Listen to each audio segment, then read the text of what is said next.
الحمد لله نحمده ونستعينه ونستغفره ونؤمن به ونتوكل عليه ونعوذ بالله من شرور أنفسنا ومن سيئات أعمالنا من يهده الله فلا مضل له ومن يضلله فلا هادي له ونشهد أن لا إله إلا الله وحده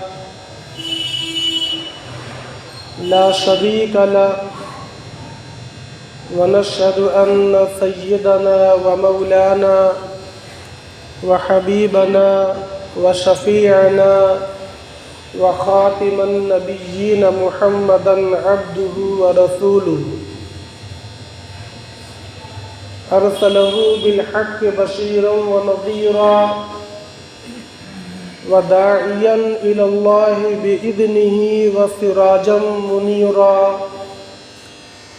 أما بعد فقد قال الله تبارك وتعالى في كتابه المجيد أعوذ بالله من الشيطان الرجيم بسم الله الرحمن الرحيم والسابقون الأولون من المهاجرين والأنصار والذين اتبعوهم بإحسان رضي الله عنهم ورضوا عنه أعد لهم جنات تجري من تحتها الأنهار صدق الله العلي العظيم وقال الله تبارك وتعالى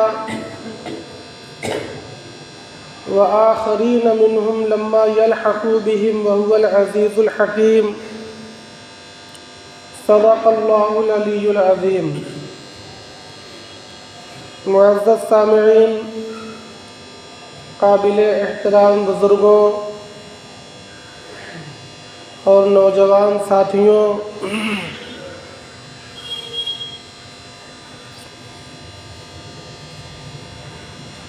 اللہ رب العزت نے قرآن مجید میں ارشاد فرمایا کہ وہ صحابہ جو شروع میں ایمان لائے، السابقون الاولون، وہ صحابہ جو شروع میں ایمان لائے، من المہاجرین والانصار، مہاجرین میں سے بھی اور انصار میں سے بھی، والذین اتبعوہم، ان صحابہ کے ساتھ ساتھ وہ لوگ جنہوں نے ان کی پیروی کیا، ان کو دیکھ کر چلے، ان کے نقش قدم پر چلے، والذین اتبعوہم بإحسان، اور یہ ان کی پیروی کرنا، ان کو دیکھ کر چلنا ایمان اور عمل صالح کی حالت میں ہوا۔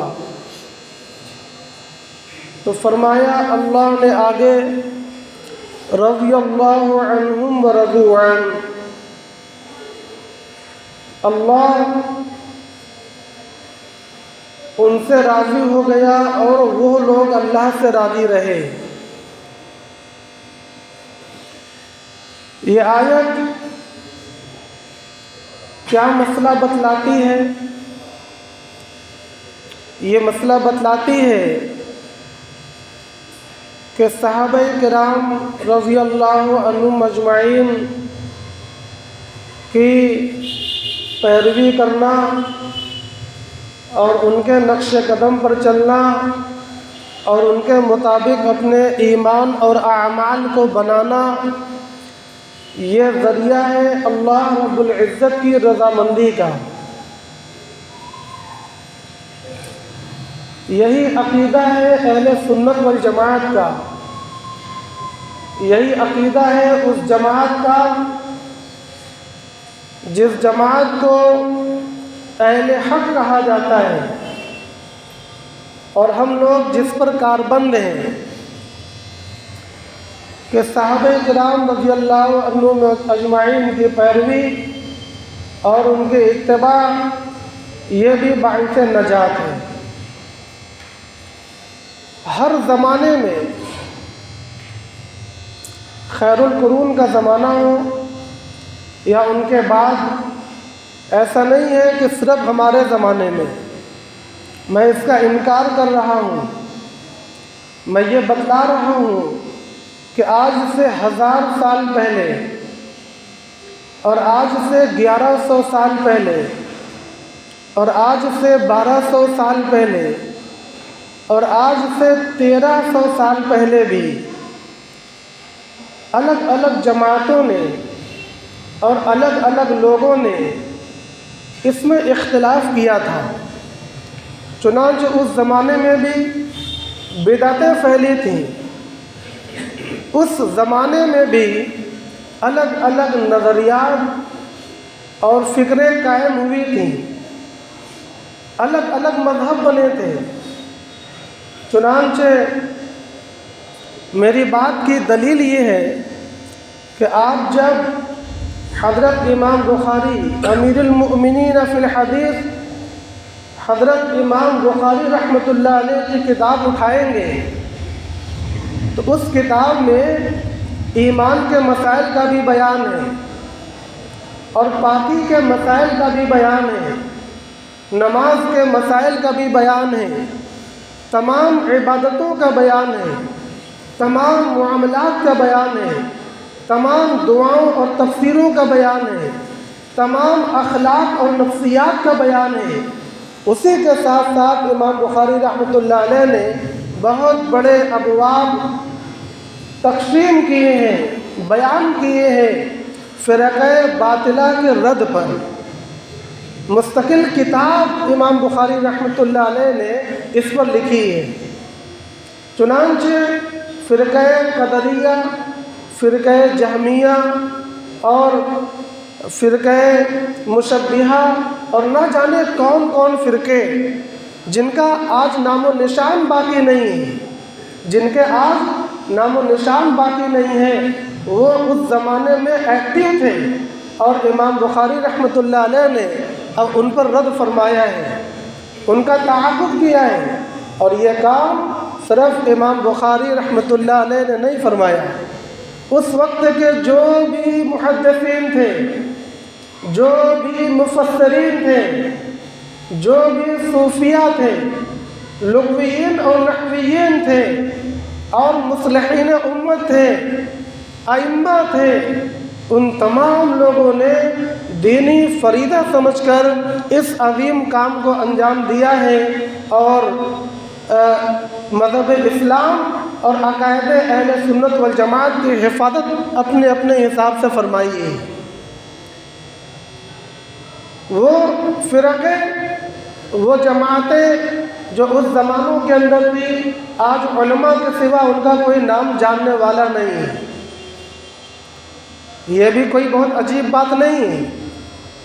میں مثال کے طور پر سمجھانے کے لیے عرض کرتا ہوں کہ کیا ہم نے قرآن میں یہ نہیں پڑھا کہ امت محمدیہ سے پہلے قوم نوح بھی تھی اور اللہ نے کلیتاً ان کو برباد کر دیا، ختم فرما دیا؟ تو کیا ہو گیا دنیا میں؟ انسان مٹ گئے؟ انسان نہیں مٹا، دنیا چلتی رہی۔ اللہ رب العزت نے قوم عاد کو ہلاک کر دیا، قوم ثمود کو ہلاک کر دیا، قوم لوط کو ہلاک کر دیا، اور متفقہ جو بستی والے ہیں ان کو ہلاک کر دیا۔ کتنی قومیں ہیں، کتنی بستیاں ہیں جنہوں نے راہ بدلی اور اللہ رب العزت نے ان کے نام و نشان مٹا دیے۔ اہل حق چلتے رہے۔ اسی طریقے سے یہ باطل فرقے اور مذاہب ہیں، بہت سے آئے اور چلے گئے، انہوں نے حق کے اندر شکوک و شبہات پیدا کرنے کی کوشش کی۔ ہر وقت کے علماء نے ان کی تردید کی اور صحیح باتیں عوام الناس کے سامنے رکھی، جن کو اللہ نے توفیق دی انہوں نے اللہ کی توفیق سے صحیح راہ کو چنا اور دنیا و آخرت کے اندر کامیاب ہوئے۔ جو صورتحال پہلے زمانوں میں تھی وہی صورتحال آج ہمارے زمانے میں بھی ہے۔ ایک طرف بدعتوں کا شیوع ہے اور ایک طرف جناب آقا محمد الرسول اللہ صلی اللہ علیہ وسلم کی ذات اقدس کو مجروح اور مشکوک بنانے کی ناپاک کوشش اور سازشیں چل رہی ہیں۔ آپ سمجھیں گے کہ نبی پاک صلی اللہ علیہ وسلم کو مجروح اور مشکوک کرنے کی کوششیں یقیناً کفار کی طرف سے چلتی ہوں گی، مگر میں اطلاع عرض کر دوں کہ اس میں صرف کفار ہی شریک نہیں ہے، بلکہ بہت سے وہ لوگ جو مسلمانوں کے گھروں میں پیدا ہوئے اور مسجدوں میں آتے ہیں، نمازیں پڑھتے ہیں اور جنازوں میں شرکت کرتے ہیں اور بقرعید میں قربانیاں کرتے ہیں اور حرم اور مکے کا سفر کرتے ہیں، اس میں بھی ایسے لوگ ہیں جو نبی پاک صلی اللہ علیہ وسلم کی ذات کو مشکوک اور مجروح بنانے کے اندر کوئی کسر نہیں چھوڑتے، بڑے بڑے دلائل بیان کرتے ہیں اور بڑی بڑی کتابیں لکھتے ہیں، مگر کیا ہوتا ہے؟ کیا جناب آقا محمد رسول اللہ صلی اللہ علیہ وسلم کی عظمت میں کوئی کمی آتی ہے؟ آپ کے دین کو پھیلنے سے کوئی روک پاتا ہے؟ پوری دنیا کے اندر دین کا جادو سر چڑھ کر بول رہا ہے، اور جادو وہی ہے جو سر چڑھ کر بولے، دشمن تسلیم کرنے پر مجبور ہو، مخالفین اس کی حقانیت ماننے پر مجبور ہو۔ الحمدللہ ہمارا دین اسلام اور جناب آقا محمد الرسول اللہ صلی اللہ علیہ وسلم کی تعلیمات آج بھی اسی طرح زندہ ہیں جیسے پہلے دن زندہ تھے۔ کچھ لوگ وہ بھی ہیں جو صحابہ کی ذات کو مجروح کرنے کے چکر میں ہیں، ان کو مشکوک کرنے کے چکر میں کچھ لوگ احادیث مبارکہ کے خلاف مشن کھولتے ہیں، کچھ ائمہ کے خلاف، کچھ علماء کے خلاف، کچھ مدارس اور مکاتب کے خلاف، کچھ دینی اور جماعتی تنظیموں اور تحریکوں کے خلاف۔ ہر وقت یہ چیزیں ہمیں اور آپ کے سابقے میں رہیں گی، اور میں نے آپ کو یہ بتلایا کہ یہ کوئی نئی واردات نہیں ہے، ہمیشہ سے ایسے ہی ہوتا چلا آیا ہے۔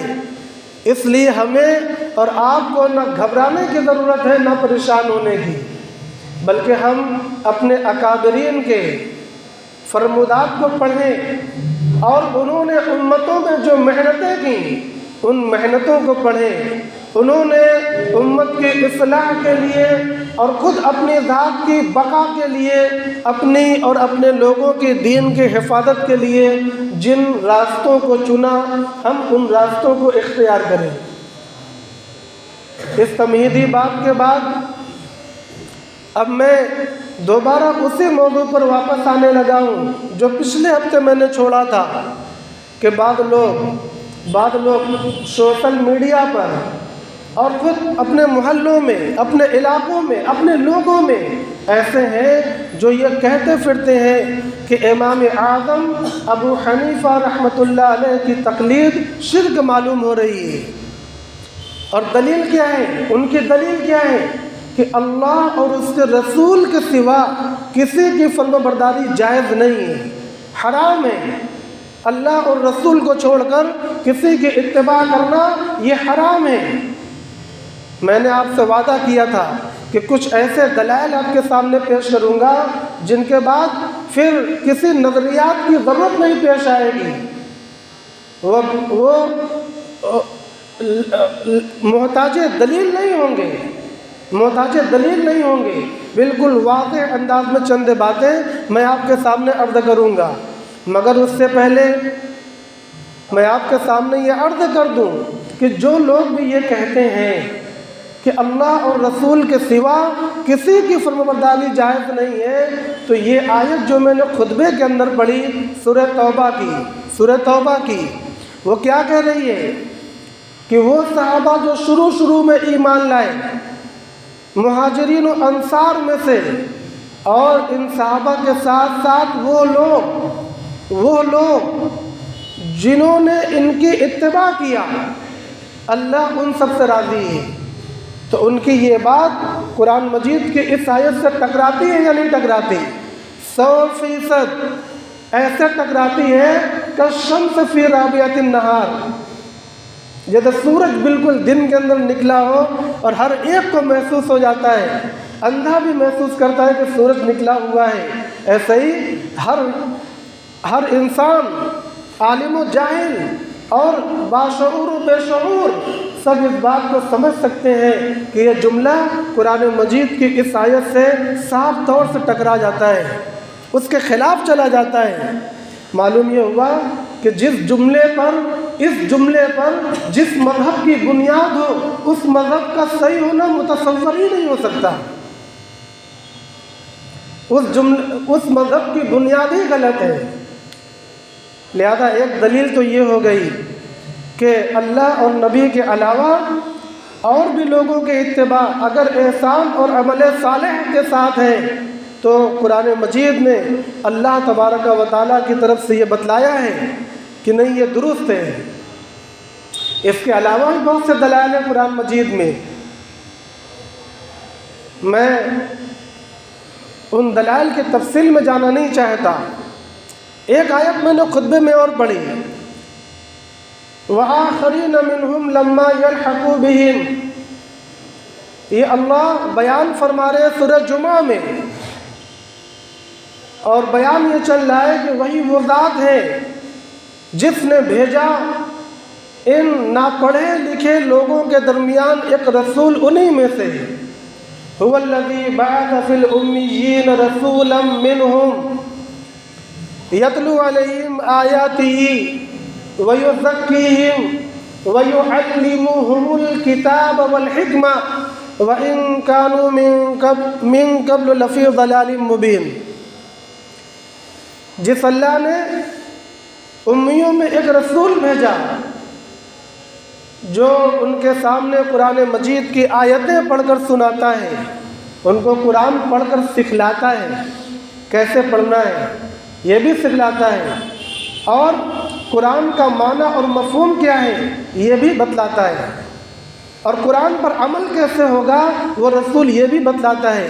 یہ ہے یتلو علیہم آیاتہ، اس میں تجوید بھی شامل ہے۔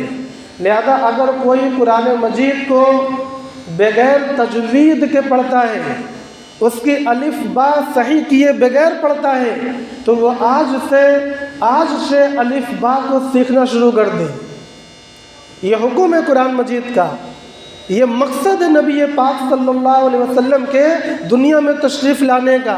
کوئی ایسا بچہ، کوئی ایسی بچی، کوئی ایسا مسلمان دنیا میں باقی نہ رہے جس نے اپنے قرآن کو درست نہ کر لیا ہو۔ ہم اور آپ بڑے ہو گئے، بالغ ہو گئے، ایک عمر ہم نے گزار لی، اگر ہم نے اپنے قرآن کو درست نہ کیا تو گویا ہم قرآن مجید کی اس آیت پر عمل کرنے کے لیے تیار نہیں ہیں، اور ہم زور زور سے چلاتے ہیں کہ ہم دیندار ہیں، صاحب ہم نمازی ہیں، صاحب ہم فلاں ہیں، مگر قرآن مجید کے اس واضح سے حکم پر عمل کرنے کے لیے ہم تیار نہیں ہیں۔ لہذا قرآن مجید کی تجوید کو سیکھنا اور قرآن مجید کو درست کرنا یہ فرض ہے، اس کے بغیر نماز درست نہیں ہوتی۔ لہذا اس کو کرنا ہے، کرنے کے بہت سے طریقے ہیں، اپنے گھروں میں کریں، مسجدوں میں کریں، جماعت میں نکل کے کریں، مکاتب کو قائم کر کے کریں، جس شکل میں کریں آپ کو کرنا ہے، طریقہ کار کوئی طے نہیں ہے۔ یہ بہرحال یہ ضمنی بات ہو گئی، میں عرض کر رہا تھا وَيُعَلِّمُهُمُ الْكِتَابَ وَالْحِكْمَةَ، اور وہ رسول کتاب یعنی قرآن مجید کے معنی اور مفہوم اور مراد کو بھی سکھلاتے ہیں، والحکمہ اور حکمت کی باتوں کو بھی سکھلاتے ہیں، وَيُزَكِّيهِمْ اور پاک بھی کرتے ہیں، یعنی جو علم الاخلاق ہے، جو دلوں کے گناہ ہیں، جو باطنی گناہ ہیں، اس پر بھی متنبہ کرتے ہیں، اور ترغیبی بات بتلا کر توبہ کی طرف راغب کرتے ہیں، جس سے انسان پاک صاف ہو جاتا ہے، ظاہری پاکی بھی اور باطنی پاکی بھی۔ اس آیت کو بیان کرنے کے بعد اللہ نے کیا بیان کیا؟ وَآخَرِينَ مِنْهُمْ لَمَّا يَلْحَقُوا بِهِمْ، اور دوسرے بعد میں آنے والے لوگوں میں جو ابھی تک آئے نہیں، لما یلحقوا بہم، جو ابھی تک نبی اور پیغمبر سے ملے نہیں۔ جب یہ آیت نازل ہوئی، صحابہ کرام کی جماعت اللہ کے نبی صلی اللہ علیہ وسلم کے پاس بیٹھی ہوئی تھی اور حضرت جبرائیل امین تشریف لے آئے اور یہ آیت نازل ہوئی، وآخرین منہم لما یلحقوا بہم وهو العزیز الحکیم۔ اللہ کے نبی صلی اللہ علیہ وسلم نے یہ آیت پڑھ کر لوگوں کو سنایا۔ حضرت ابو ہریرہ رضی اللہ تعالیٰ عنہ فرماتے ہیں کہ بعض صحابہ نے یہ سوال کیا کہ یا رسول اللہ، اس آیت میں کون سے لوگ مراد ہیں؟ مگر اللہ کے نبی نے کوئی جواب نہیں دیا۔ دوسری مرتبہ صحابہ نے پھر پوچھا کہ یا رسول اللہ، وآخرین سے کون لوگ مراد ہیں؟ دوبارہ بھی پیغمبر علیہ السلام نے کوئی جواب نہیں دیا۔ تیسری مرتبہ صحابہ نے پھر پوچھا کہ یا رسول اللہ، اس سے کون لوگ مراد ہیں؟ تب پیغمبر علیہ السلام نے جواب دینا شروع فرمایا۔ وہ کس طرح جواب دیا کہ بغل میں حضرت سلمان فارسی بیٹھے تھے رضی اللہ تعالی عنہ، ان کے کندھے پر ہاتھ رکھا اور فرمانے لگے کہ ان کے شہر سے، ان کے وطن سے ایک آدمی ایسا نکلے گا کہ اگر علم ثریا پر بھی ہوگا تو وہ اس کو اتار کر زمین پر لے آئے گا۔ یہ بشارت ہے ایک ایسے آدمی کی جو اللہ کے نبی صلی اللہ علیہ وسلم کے علوم کو آسان فرما دے گا۔ ثریا پر کس کا علم ہو سکتا ہے؟ اللہ کے رسول کا، دین کا، شریعت کا، اور کسی کا نہیں ہو سکتا۔ تو ایک آدمی ایسا ہوگا کہ اگر علوم وہاں پر بھی ہوں گے تو وہ اس کو لا کر زمین پر رکھ دے گا، یعنی اس کی تشریح اتنی آسان کر دے گا کہ اتنے اونچے علوم لوگوں کو آسانی سے حاصل ہونا شروع ہو جائیں گے۔ علامہ جلال الدین سیوطی رحمۃ اللہ علیہ بہت بڑے عالم گزرے ہیں اور دنیا کے مشہور ترین ولی اور صوفی گزرے ہیں، بے شمار کتابوں کے مصنف ہیں، ان کی کتابیں علوم کے اندر پڑھی جاتی ہیں۔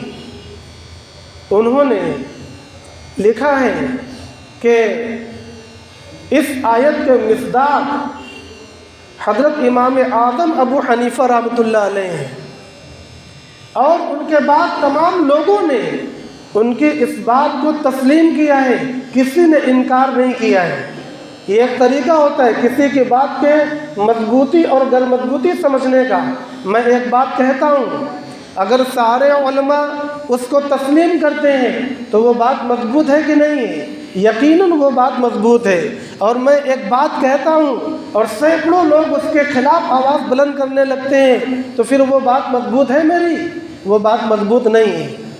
تو علامہ جلال الدین سیوطی رحمۃ اللہ علیہ نے اپنے وقت میں یہ لکھا کہ وہ بشارت جو نبی پاک صلی اللہ علیہ وسلم نے اس آیت کی وجہ سے سنائی تھی، اس کے مصداق امام اعظم ابو حنیفہ رحمۃ اللہ علیہ ہیں۔ تمام اہل سنت والجماعت کے علماء نے اس کو قبول کیا ہے، اور وہ قبول کرنے والے آپ سمجھیں گے شاید صرف احناف ہوں، ایسا نہیں ہے، بلکہ شوافع، مالکی اور احمد ابن حنبل رحمۃ اللہ علیہ کے متبعین، ان سب لوگوں نے متفقہ طور پر اس کو قبول کیا ہے۔ معلوم یہ ہوا کہ ایک ایسے آدمی کی بشارت قرآن مجید کے معنی اور مفہوم میں چھپی ہے، لہذا اب یہ کہنا کہ ان کی تقلید شرک معلوم ہوتی ہے، یہ بڑی جہالت کی بات ہے۔ یہ تو دو دلیل ہو گئی قرآن مجید سے۔ اب میں بدیہی استدلال کرنے لگا ہوں، یہ اس کو نظری استدلال کہتے ہیں۔ نظری استدلال کا معنی کہ جس دلیل کو بیٹھ کر سمجھانا پڑے، اور بدیہی استدلال کا معنی کہ اس کو سمجھانا نہیں پڑے گا، بس آپ کو متنبہ کر دیا اور بات آپ کے ذہن میں چلی آئی۔ تو اب میں بدیہی دلیل بیان کرنے لگا ہوں، کس بات پر؟ اس بات پر کہ امام اعظم ابو حنیفہ رحمۃ اللہ علیہ کی تقلید یہ شرک نہیں ہے۔ جن کو یہ وہم و گمان بھی ہوا تو اپنے وہم و گمان سے توبہ کریں۔ پہلی دلیل، حضرت امام مالک ابن انس رحمۃ اللہ علیہ کو آپ لوگ جانتے ہیں۔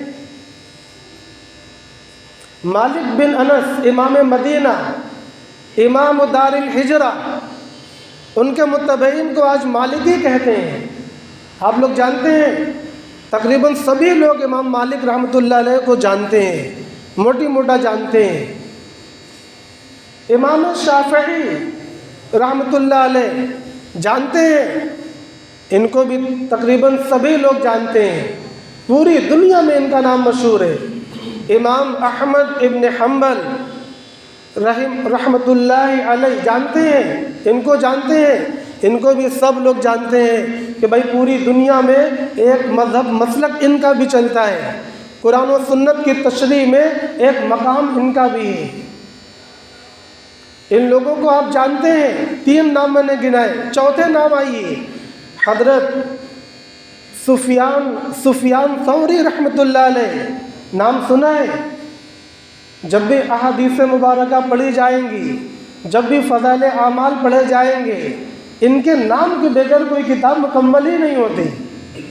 حضرت سفیان ثوری رحمۃ اللہ علیہ۔ 5واں نام آئیے، عبداللہ بن مبارک، نام سنا ہے؟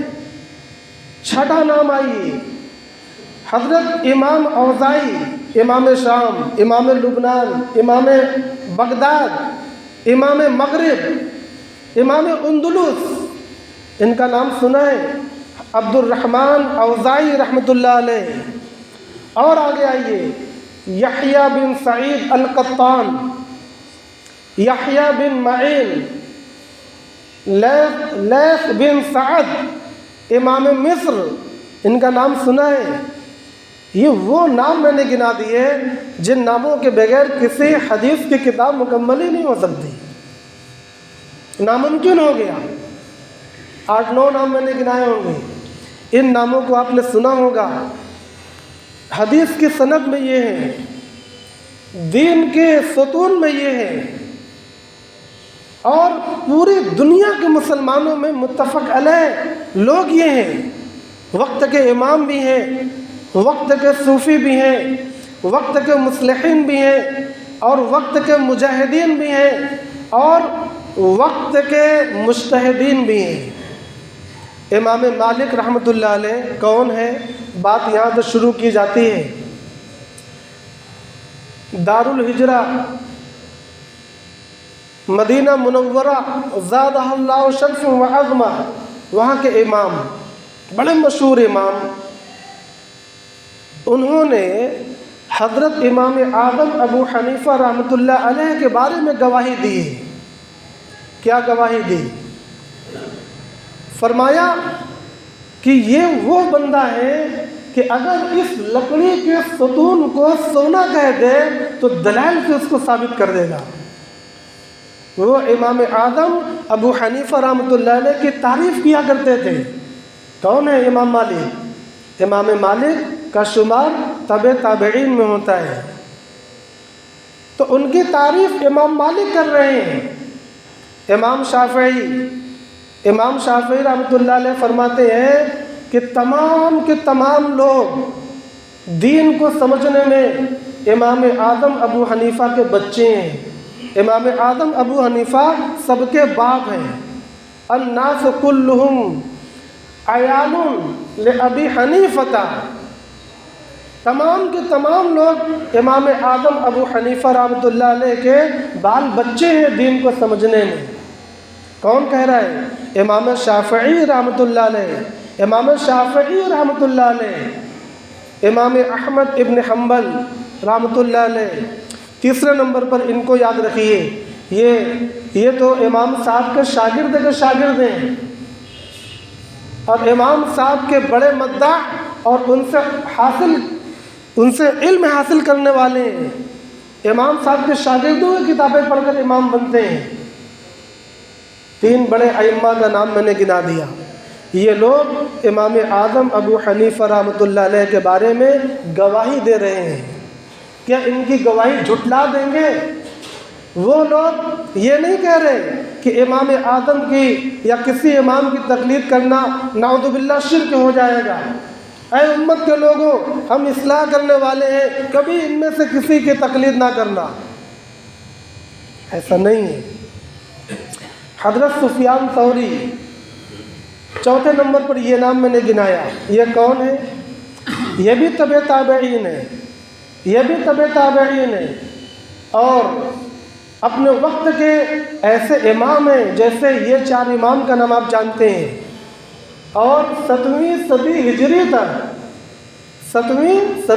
تک ان کے مذہب دنیا کے اندر رائج تھے۔ یہاں تک کہ علامہ ابن تیمیہ رحمۃ اللہ علیہ کا نام آپ لوگوں نے بھی یقیناً سنا ہوگا۔ ان کے وقت تک حضرت سفیان ثوری رحمۃ اللہ علیہ کا مذہب دنیا کے اندر رائج تھا۔ 5واں مذہب، صرف 4 مذہب رائج نہیں تھے، یہ 5واں مذہب بھی کہیں کہیں چلتا تھا، اور یہ مذہب بھی برحق مانا جاتا تھا۔ شروع میں حضرت سفیان ثوری رحمۃ اللہ علیہ یہ امام اعظم ابو حنیفہ رحمۃ اللہ علیہ سے تھوڑا بدگمان تھے۔ کیوں؟ یہ انہی کے وقت کے ہیں، جس عمر کے حضرت امام اعظم ابو حنیفہ رحمۃ اللہ علیہ وہی سے ملتی جلتی عمر حضرت سفیان ثوری کی بھی ہے۔ امام صاحب کا انتقال 150 ہجری میں اور سفیان ثوری کا انتقال 161 ہجری میں، ہم عمر ہوئے کہ نہیں ہوئے؟ تو لوگوں نے حضرت سفیان ثوری رحمۃ اللہ علیہ کے کام کو بھی شکایت ڈال کر بھر دیا تھا۔ چنانچہ آپ بھی بڑا بدگمان تھے کہ یہ نعمان یعنی ابو حنیفہ رحمۃ اللہ علیہ حدیث چھوڑ دیتے ہیں اور قرآن چھوڑ دیتے ہیں اور اپنے قیاس اور رائے سے مسئلے کو بتلاتے ہیں۔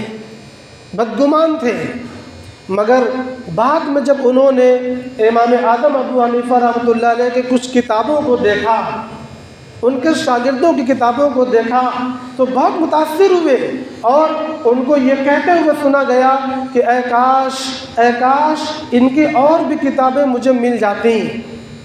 اور جب بعد مرتبہ اپنی مجلس میں حضرت سفیان ثوری رحمۃ اللہ علیہ یہ کہتے تھے کہ سنو، ہم لوگ اس شخص کے بارے میں انصاف سے کام نہیں لیتے، ہم لوگ اس شخص کے بارے میں انصاف سے کام نہیں لیتے، وہی حسرت کرتے تھے۔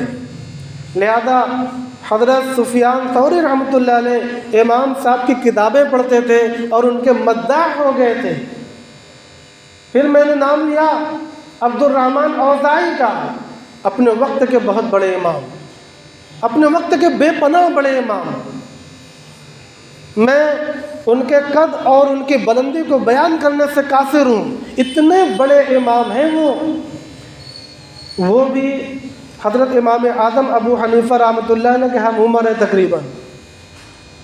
اور جب مصر میں، بغداد میں، لبنان میں، شام میں، یمن میں، عراق میں، اندلس میں اور یورپ میں دوسرے اماموں کے مذہب رائج نہیں ہوئے تھے، اس وقت عبد الرحمن اوزاعی رحمۃ اللہ علیہ کے مذہب چلا کرتے تھے۔ بعد میں حضرت امام شافعی کے مذہب اور امام احمد ابن حنبل رحمۃ اللہ علیہ کے مذاہب غالب آ گئے، اور حضرت اوزاعی رحمۃ اللہ علیہ کے مذاہب مدور نہیں ہو پائے تھے، اس لیے اللہ تبارک و تعالیٰ نے اس کو ایک طرف کر دیا۔ تو یہ اتنے بڑے امام تھے اپنے وقت کے، ان کو بھی لوگوں نے بدگمان کیا تھا، مگر جب انہوں نے امام اعظم ابو حنیفہ رحمۃ اللہ علیہ کی کتابیں دیکھی بہت متاثر ہوئے، اور اپنے شاگردوں سے یہ کہتے تھے کہ ان کے جو بھی اجزاء ملے، جو بھی ان کی کتابیں ملے، ان کو میرے پاس لاؤ، یہ کتابیں پڑھنے کی ہیں۔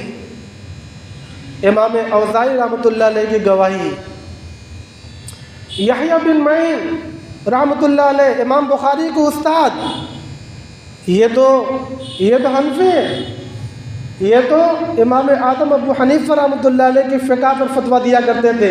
یحییٰ بن سعید القطان امام بخاری رحمۃ اللہ علیہ سے بہت پہلے کے، اور امام الرجال اپنے وقت کے امام اعظم ابو حنیفہ رحمۃ اللہ علیہ کے مداح تھے، اور حضرت لیث بن سعد مصری امام مصر اور دنیا کے بہت بڑے عالم، بہت بڑے مجتہد امام اعظم ابو حنیفہ رحمۃ اللہ علیہ کے معتقد تھے، بلکہ ان کا شماری طبقات حنفیہ میں کیا جاتا ہے۔ ایسے بڑے بڑے اعلام النبلاء، اشراف و اکرام، جنہوں نے دنیا کی قیادت کی ہے، جن کی کتابیں پڑھ کر آج ہم مسلمان ہوتے ہیں، جن کی کتابیں پڑھ کر آج ہم عالم ہوتے ہیں، جن کی کتابوں سے نقل کر کے یہ فضائل اور یہ مسائل اور یہ عقائد بیان کیے جاتے ہیں، ان کی کتابوں کے بغیر دنیا اندھیرے میں چلی جائیں گی۔ وہ بڑے بڑے اعلام امام اعظم ابو حنیفہ رحمۃ اللہ علیہ کے مداح اور ان کے شکر گزار تھے۔ لہذا امام اعظم ابو حنیفہ رحمۃ اللہ علیہ کی تائید و تصدیق اور گواہی تو آپ کے سامنے آ گئی، یہ دلائل بدیہی ہے یا نہیں؟